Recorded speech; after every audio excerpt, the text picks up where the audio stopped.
Are you also facing problem with your shell eggs in your kitchen? Today we are going to showcase with Punjab eggs, whole egg powder, doing a recipe of a sponge or a Christmas plum cake at very ease. You don't need to break the shell eggs. You don't need to worry about the measurements, how many eggs to do.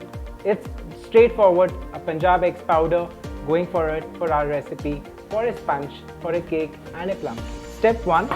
So we are going to take the quantity of our whole egg powder from pegs. The ratio of normal eggs what we use is typically 45 to 50 gram. We are here taking 10 gram equivalents to 1 egg. So if you are doing 6 eggs, you have to take 60 grams. If you are doing 10 eggs, you have to take 100 grams of the powder. We put it in our planetary mixer because this is the first step which you have to be measuring, and we will take 180 gram of water. So it's a ratio of 60 to 180, that means 1:3. And what we will do next is mixing this mixture to form our egg into a planetary mixture. Now we will add 180 gram of sugar to the egg mixture while mixing the egg inside this.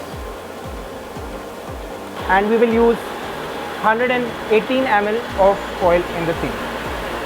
Don't add oil at one go. You have to add small portions so that the emulsification of the mixture also happen together. We will be adding 150 ml of milk into the mixture and increase the speed.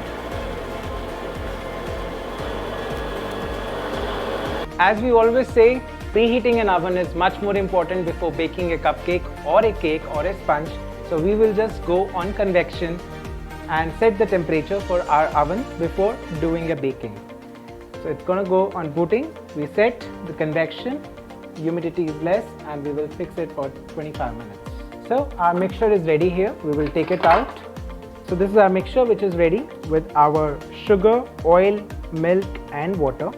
What we will do is next step is we will sieve the flour with the baking powder. So this is flour and this is baking powder mixed together. So around 20 gram of baking powder, and we will add just 5 to 6 gram of salt into the mixture. Now here is cut and fold method, since it is not to be mixed vigorously. So our master mixture is ready. What I will do is I'll just take a small portion in my bowl for mixing for my plum cake.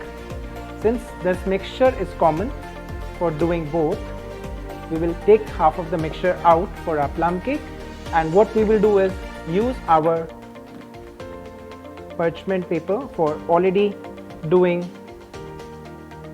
the sponge. We don't need to do any oiling in the same, and we will just mix it and put it and pour to the, and we will just tap it up so that there is no sort of air bubbles form, and we will keep it on side. Now taking this mixture, two things to be added. What not is the rum, dry fruit which are soaked overnight.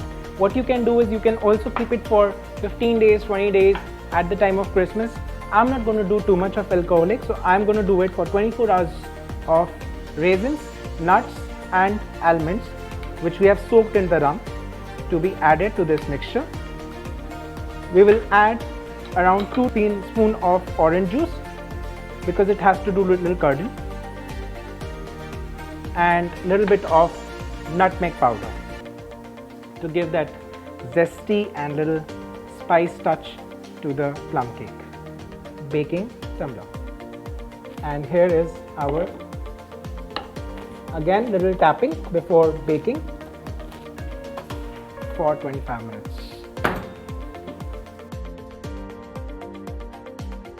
Smelling aroma all over the kitchen. So time to take out our cake and the plum cake which we have kept it ready. Here, this is our plum cake and the sponge. You can see the height of the mixture which has created and coming out all the way with the pegs powder. So we have to check it out how it is made or cooked well. We'll just put a small knife and you see it's coming out clean. So that's a clear indication that our cakes are perfectly baked. Ma'am, what we will do is just coat it up nicely with alcohol of the same mixture of rum. Now this will keep it moist, as well as the shelf life of this product will be almost for 2 to 3 weeks.